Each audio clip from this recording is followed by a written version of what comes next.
તો ગઈકાલ સુધીમાં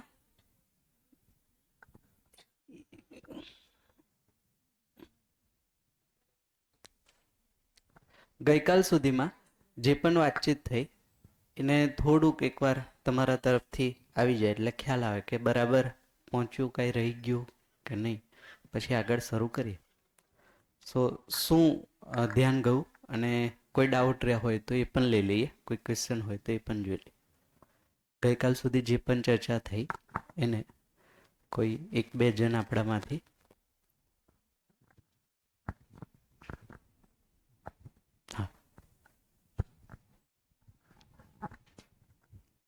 નમસ્કાર. નમસ્તે. કાલે આપણે વાત કરી હતી કે આવેશ અને ત્યાગ ને એના વચ્ચે આપણે આ મધ્યસ્થમાં નિરંતર સુખ આપણને મળે. તો આ જે ગાયત્રી પરિવાર છે, શ્રી શ્રી રવિશંકર મહારાજ છે, એ બધામાં જે જઈને જે આનંદ મેળવે છે તો એ ત્યાગ તો કરતા જ નથી સંસારનો, સંસારમાં રહે છે ને એમની જિંદગી પણ એ સંસારમાં રહીને જીવે છે. તો એ કઈ જીવન કહી શકાય? મધ્યસ્થ જીવન કહી શકાય? હા, એટલે જે લાઈક હું અહીંયાથી કહીશ અને એવું માની લેવું એ વેરીફાઈ નહીં થાય. જેમ કે કોઈ પણ છે ને, આ કોઈ વ્યક્તિ છે, કોઈ વ્યક્તિની ફિલોસોફી છે અથવા કોઈ સંપ્રદાય છે કે કોઈ પણ વસ્તુ, કઈ રીતના ખબર પડે કે વસ્તુ પૂર્ણ છે? પહેલાં તો હે ને, મેઇન ક્વેશ્ચન તો એ જ છે. સમજો તો કોઈ વસ્તુ પૂર્ણ છે અથવા તો કમ્પ્લીટ છે અથવા તો જે વાત કરીએ છીએ એ ટાઈપની છે, એનો ચેક પોઈન્ટ છે કે એ વસ્તુમાં ક્યારેય કોઈ પણ સ્થિતિ પરિસ્થિતિમાં ડાઉટ અથવા તો કોન્ટ્રાડિક્શન નહીં હોય. દરેક જણનો એક સરખો જ મત હશે, કારણ કે રિયાલિટી છે. તો રિયાલિટી તો બધા માટે એક સરખી જ હશે, એ બધા માટે એક્સેપ્ટેબલ હશે. એ પછી એને જાણતા હોય તો પણ ભલે, ન જાણતા હોય તો પણ ભલે, એ ક્યારેય વ્યક્તિ એને નકારી નહીં શકે. પહેલાં તો કન્ટેન્ટની વાત કરીએ. પછી એના જીવનના લેવલમાં પ્રમાણ શું? તો વ્યક્તિને પહેલાં તો પોતાનામાં પ્રમાણ મળશે કે હા, હવે મારી પાસે કોઈ પણ પ્રકારના પ્રશ્નો, મૂંઝવણ કે પ્રોબ્લેમ નથી. દરેક પ્રોબ્લેમનું સમાધાન પોતાનામાં છે. એ સ્થિતિ પોતાની આવશે. પછી પરિવારમાં કોઈ પ્રકારના પ્રોબ્લેમ નહીં હોય, સંબંધોમાં કોઈ પ્રકારના ક્યારેય પ્રોબ્લેમ નહીં આવે, આજે નહીં ભવિષ્યમાં પણ પ્રોબ્લેમ નહીં આવે. એ સ્થિતિ પરિવારની બને. અને એ રીતના જીવતા હોય ત્યારે સમાજમાં એક વિશ્વાસનું વાતાવરણ બને કે કોઈ પણ વ્યક્તિ તમારી પાસે આવે કે એવા વ્યક્તિ પાસે તમે જાઓ તો એ વિશ્વાસ હંમેશા બનેલો રહેશે કે ત્યાં હું લાઈક એ મારું અહિત નહીં કરે, હે ને, એ હિત જ કરશે. આ સમાજ લેવલની વાત છે. અને એ વ્યક્તિ અથવા તો એનાથી જીવવાથી પ્રકૃતિમાં અથવા તો અસ્તિત્વમાં કોઈ પ્રકારનો પ્રોબ્લેમ ઊભો નહીં થાય. આ બધા 4 લેવલના 4 વ્યવસ્થામાં પ્રમાણ મળશે.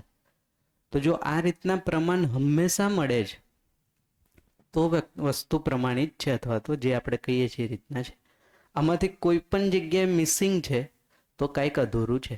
તો પછી એ શું હશે? કોઈ માન્યતા હશે, સમજણ નહીં હોય.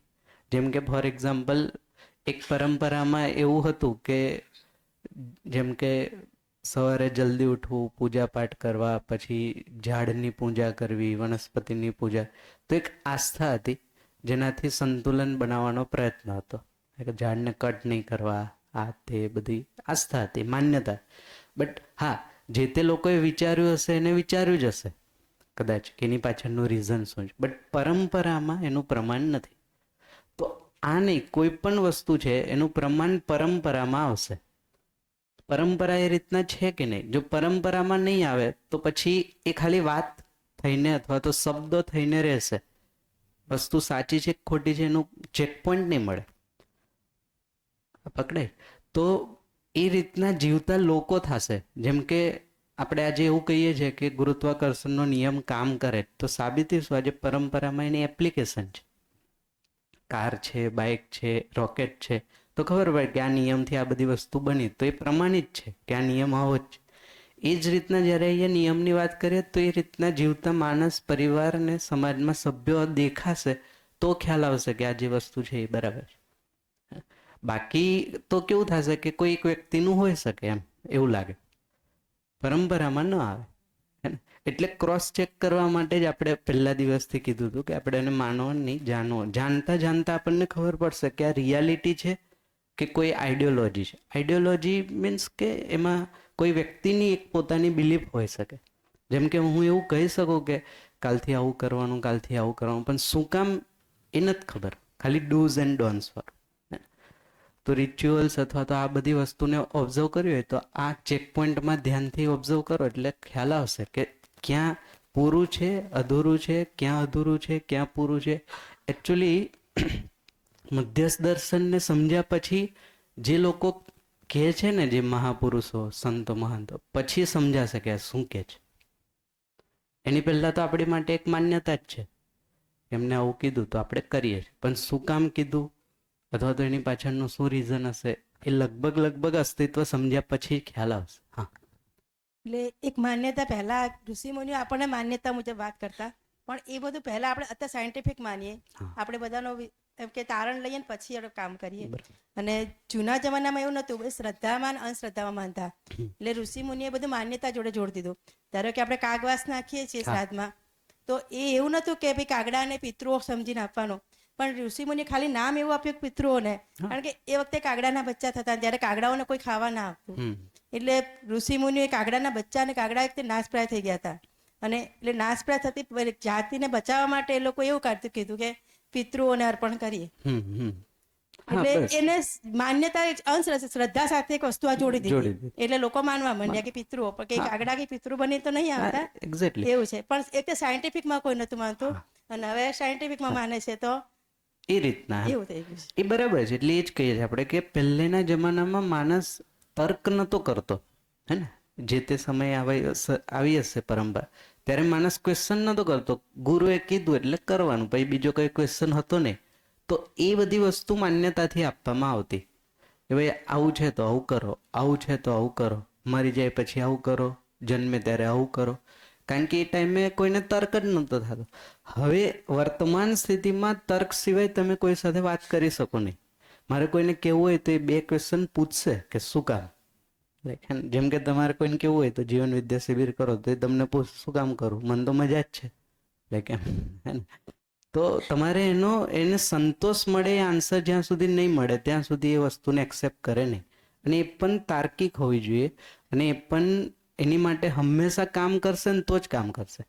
જેમ કે બાળકો એક સમય સુધી આપણું સાંભળશે પછી બંધ કરી દેશે, કેમ કે પછી એના આન્સર નથી મળતા.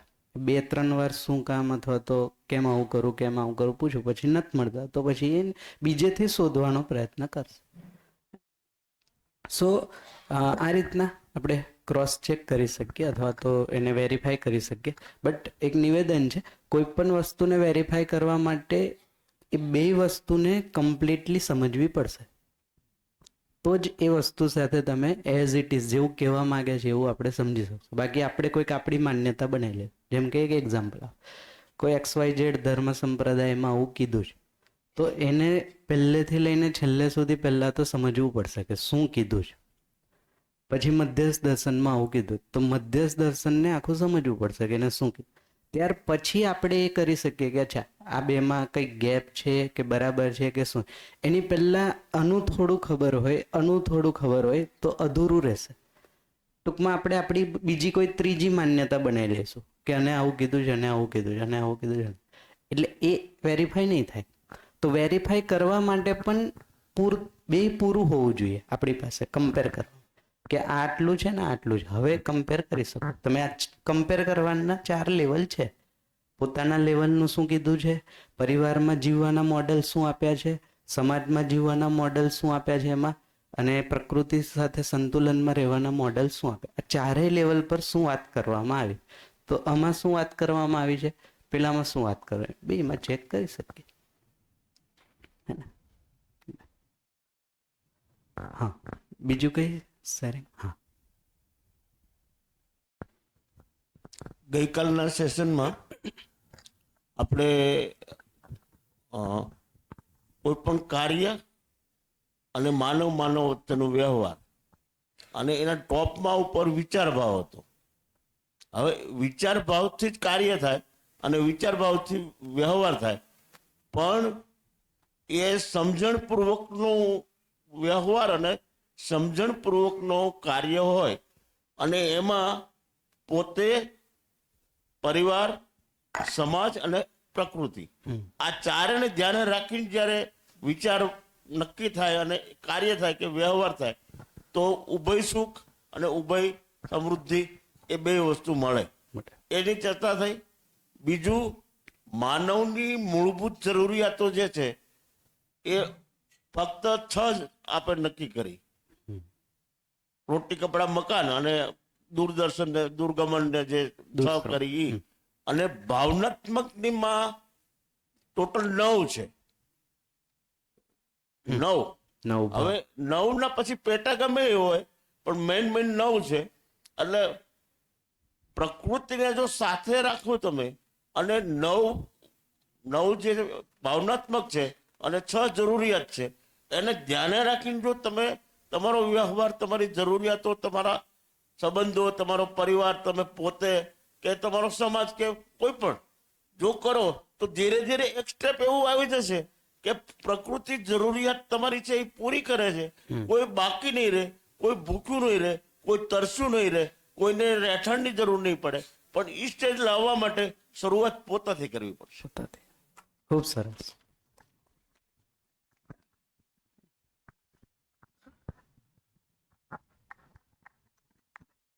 બીજું દાદાએ કહ્યું એમાં ધ્યાન ગયું, કાલે જે આવશ્યકતાઓ આપણે બધાએ લખી પોતપોતાની, એમાં 2 કેટેગરી આપણે આપી, એક ભૌતિક અને એક ભાવનાત્મક. તો આપણું ધ્યાન કદાચ ગયું હોય તો કે ભૌતિક આવશ્યકતાઓનું લિસ્ટ થોડું લાંબુ હતું,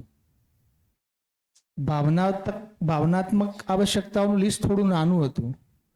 એટલે છેલ્લે પછી જે જયભાઈએ લખ્યું કે સુવિધા, સંબંધ અને સમજ, આ 3 ટ્રાયેંગલ, 3ની વાત કરીએ. એમાં પ્રાયોરિટી કોને આપવી જોઈએ?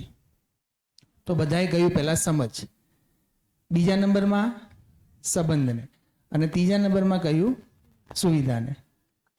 કે રિયલ પિક્ચર શું છે? તો રિયલ પિક્ચર કંઈક એવું છે, હા, સુવિધા પહેલા આવે છે, બીજા નંબરે સંબંધ આવે છે, ત્રીજા નંબરે. એટલે આ જે અલ્ટિમેટ હાલ જે છે ને, જે પ્રકૃતિની ડિઝાઇન કંઈક એવી છે કે સમજથી લઈને, સંબંધથી લઈને સુવિધા એ પૂર્ણ થાય. જ્યારે આપણી ડિઝાઇન માનવની એવી છે કે સુવિધાથી શરૂ થાય ને પછી સુવિધાના આધારે સંબંધ બને, સંબંધના આધારે સમજ. ઓકે, સમજનો ભાગ બી આપણે જોવા જઈએ ને, આપણી અંદર ઝાંકીએ ને તો એવું લાગે છે કે સમજનો ભાગ ટોટલ માન્યતાઓએ લઈ લીધો છે. જેટલી આપણે જેને સમજ માની બેઠા છીએ ને, એ ક્યાંક ને ક્યાંક કોઈ ધાર્મિક રીતે, બીજી ત્રીજી રીતે આવેલી કાં તો પરંપરામાં આવેલી કોઈ માન્યતા જ છે. ત્યાં સમજનો હજી તો બ્લેન્ક ક્વેશ્ચન માર્ક છે. અને સમજનું અને માનવ મૂળભૂત રીતે સમજવા માટે જ પેદા થયો છે. એ સમજ વગર તૃપ્ત નહીં થાય, એટલે એને જ્ઞાન અવસ્થા કીધી. તો મતલબ એ છે કે એ તૃપ્ત થતો નથી. ન તૃપ્ત થવાનું કારણ કે આ સાયકલ થોડી ઉલટી છે, એને જો બરાબર સમજીને સીધી થઈ જાય તો કદાચ આપણું બધાનું કામ થઈ જાય. Thank you. બરાબર, ખૂબ સરસ. તો આ વાતચીત આપણે ગઈકાલ કરી હતી.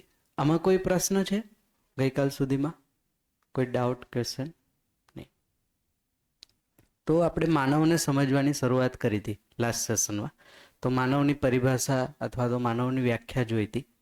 મનાકારને સાકાર કરવાવાળો અને નિરંતર સુખનો આશાવાદી, તેમજ સમજ્યા પછી એને પ્રમાણિત કરવાવાળો મીન્સ હા સાબિત ક્યાં મળશે? પોતાનામાં, પછી પરિવારમાં, પછી સમાજમાં, પછી પ્રકૃતિ. તો આ ફિક્સ રાખવાનું હે ને. આ 4 આ વ્યવસ્થા આપણે કહીએ છીએ એટલે નહીં. પેલું જોયું હતું ને આપણે સર્કલ 2, એ વ્યવસ્થા હતી, યાદ છે? વ્યવસ્થા બરાબર 4 અવસ્થા. એમાં પ્રકૃતિની 3 અવસ્થાની એક વ્યવસ્થા, પછી માનવ અને માનવે બનાવેલી બીજી 3 વ્યવસ્થા. તો કઈ વ્યવસ્થા માનવે બનાવી? તો પરિવાર વ્યવસ્થા માનવે બનાવી, પછી સમાજ વ્યવસ્થા માનવે બનાવી, અને પરિવાર અને સમાજ બરાબર ચાલે એની માટે કોઈ બીજી વ્યવસ્થા માણસે બની. તો આ 4 વ્યવસ્થાઓ છે. એટલે મેં કીધું સમજવાનું પણ આ 4 વ્યવસ્થા જ છે. કારણ કે સુખ બરાબર શું હતું? સ્વીકૃતિનો ભાવ. સ્વીકૃતિ કેની? તો વ્યવસ્થાની સમજણની સ્વીકૃતિ થશે, હે ને? તો સમજણ કોની? તો આ 4 વ્યવસ્થાની સમજણ. તો પોતાનામાં એક વ્યવસ્થા છે એની સમજણ, પરિવાર પણ એક વ્યવસ્થા છે એની સમજણ, સમાજ પણ એક વ્યવસ્થા છે એની સમજણ, અને પ્રકૃતિમાં પણ એક વ્યવસ્થા છે એની સમજણ. આ 4 લેવલની સમજણ એટલે હું મારામાં એ વસ્તુ સ્વીકૃતિમાં આવશે અને એ સ્વીકૃતિનું મને નિરંતર સુખ મળેલું રહેશે, હે ને? આ 4 જગ્યાની સમજણ નથી તો એની અધૂરુપન પણ બનેલું રહેશે, જેને ખાલી પણ કહીએ, જ્યાં પ્રોબ્લેમનું સોલ્યુશન નહીં મળે, હે ને? તો જે લેવલની સમજણ નહીં હોય એ વસ્તુ ત્યાં પ્રોબ્લેમ હશે જ. એટલે તમે જો, મને એવું લાગતું હોય કે હું પોતાને જાણું છું, તો પોતાનામાં હંમેશા નિરંતર સુખની સ્થિતિ બનેલી હશે. એને કઈ રીતના વેરીફાઈ કરે? તો પોતાના વિચારમાં ક્યારેય અપ્સ એન્ડ ડાઉન્સ નહીં આવે. અત્યારે વિચારમાં અપ્સ એન્ડ ડાઉન્સ આવે છે. અપ્સ એન્ડ ડાઉન્સનો મતલબ એવા વિચાર પણ આવે છે કે જે મને જ એક્સેપ્ટ નથી થતા, અને એવા વિચાર પણ આવે છે જે સારા હોય. અત્યારે જો તો બહુ વ્યવહારિક ભાષામાં કહીએ તો સારા અને ખરાબ 2 વિચાર આવે છે કે નહીં? આવે. ઇટ મીન્સ મારા જ વિચારમાં 2 મેથડ ચાલે છે, હે? કંઈક કોન્ફ્લિક્ટ છે. મને ગમતા નથી એવા વિચાર પણ છે અને મને ગમે છે એવા વિચાર પણ. ઇટ મીન્સ પોતાનામાં જ વ્યવસ્થિત નથી હું. પહેલો ચેક પોઈન્ટ, હે ને? તો જ્યારે વ્યક્તિ પોતાની વ્યવસ્થા સમજીને પોતાનામાં વ્યવસ્થિત થશે ને, તો પોતાના બધા જ વિચાર એક હાર્મોનિયસ હશે અને એક જેને કહેવાય ને કે બધા જ મને એક્સેપ્ટ થશે, એટલે સ્વીકૃતિમાં હશે, એવા હશે. બીજું, પછી પોતાના પરિવારમાં ચેક કરીએ તો પોતાના પરિવાર અથવા તો સંબંધમાં જે નાના મોટા પ્લસ ઓર માઇનસ ઇસ્યુ, ઝઘડા, મતભેદ, હા ચાલો એકબીજાને મારી નથી લેતા પણ મતભેદ તો છે કે નહીં માનસિક રીતે, હે ને? એમ કે અને આવું કરવું જોઈએ, અથવા તો અને આ રીતના વર્તન કરવું જોઈએ, અને આટલું સમજવું જોઈએ, આવું ન થાય, આવું થાય. આ મતભેદ છે. તો આ મતભેદ છે એ મારા દુઃખનું કારણ છે સંબંધમાં. પહેલા પોતાના વિચાર જ પોતાના દુઃખનું કારણ છે. એ વિચાર જ્યારે હું માણસ સાથે વ્યવહારમાં મૂકું ને ત્યારે એ બીજું દુઃખનું કારણ બને.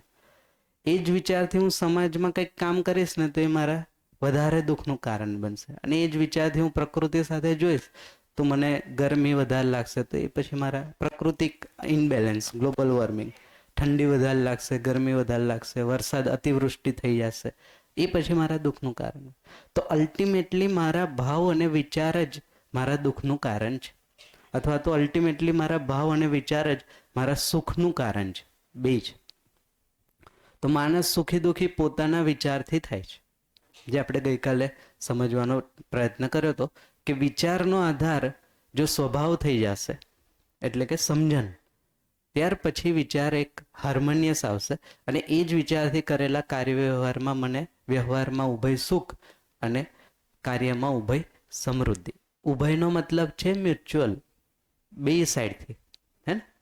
હું પણ સુખી થાઉં છું, સામેવાળો પણ સુખી થાય છે, મારી આવશ્યકતાઓ પણ પૂરી થાય છે અને પ્રકૃતિમાં બેલેન્સ પણ બનેલું રહે છે. આ વ્યવસ્થા છે. એને આપણે એક પેલું કોટનનું એક્ઝામ્પલ, કપડાનું એક્ઝામ્પલ લઈને જોયું. પ્રકૃતિમાં સમૃદ્ધિ છે, હે ને? મારામાં અભાવ છે ને એટલે બહારે પણ મને અભાવ દેખાય છે. મારામાં ગેપ છે એટલે મને બહારે પણ ગેપ દેખાય છે. બાકી બહારે સમૃદ્ધિ જ છે, જેટલી જરૂર છે એના કરતાં વધારે. આજે પણ તમે જેમ કે ભોજન છે તો 1000 કરોડ લોકો ભોજન લઈ શકે ને એટલું અન્ન ઉપલબ્ધ છે. એટલું અન્ન રોજ નાખવું પડે, ફેંકી દેવું પડે છે, બિકોઝ ઓફ ના સમજી. એક જગ્યા એવી છે કે જ્યાં લોકોને જમવાનું નથી મળતું, ને એક જગ્યા એવી જ્યાં અન્નને બગડી જાય, સડી જાય એટલે એને દરિયામાં નાખવું પડે. ઇટ મીન્સ આ માનવની નાસમજીના કારણે ઊભી થયેલી અવ્યવસ્થા. નેચરમાં અવ્યવસ્થા નથી, નેચર તો એક વ્યવસ્થામાં ચાલે. તો આ રીતના આપણે 4 વ્યવસ્થાને સમજવા માટે સૌથી પહેલા પોતાને સમજવાની જરૂર છે. કારણ કે પેલા સર્કલમાં પણ જોયું હતું કે પ્રોબ્લેમ પોતાનાથી ઊભો થયો. જો હું વ્યવસ્થિત થઈ જઈશ તો આગળ વ્યવસ્થા કઈ રીતના બનાવી રાખવી એનું મને સમજણ હશે. હું આગળ એટલે કે પરિવાર વ્યવસ્થિત થઈ જશે તો સમાજમાં એક વિશ્વાસનું વાતાવરણ બનશે જ, એ નેચર. અને સમાજમાં વ્યવસ્થાનું વાતાવરણ બનશે તો સમાજ પ્રકૃતિ સાથે જીવીને પ્રાકૃતિક સંતુલન પણ બનાવેલું રાખશે, એ નેચરલ છે. તો હવે આગળ જોઈએ એ જ ક્રમમાં કે આપણે કાલે એક વસ્તુ આવશ્યકતાઓને સમજાતા અને એમાં એ જ ધ્યાન આવ્યું હતું આપણું કે માનવની 2 પ્રકારની આવશ્યકતાઓ છે, એક છે ભૌતિક અને બીજી ભાવનાત્મક. આ 2 જ શું કામ છે? કારણ કે માનવ પોતે હું અથવા તો જેને આપણે મેં કહીએ છીએ અથવા તો જેને આપણે નામ કોઈ પણ આપો ને, નામથી બહુ ફરક પડતો નથી. હું અને મારું શરીર, આ 2 વસ્તુ, જ્યારે વસ્તુ કહીએ છીએ તો વસ્તુ એ વાસ્તવિકતાનું શોર્ટ ફોર્મ છે ને. વસ્તુ એટલે ઓબ્જેક્ટ નહીં.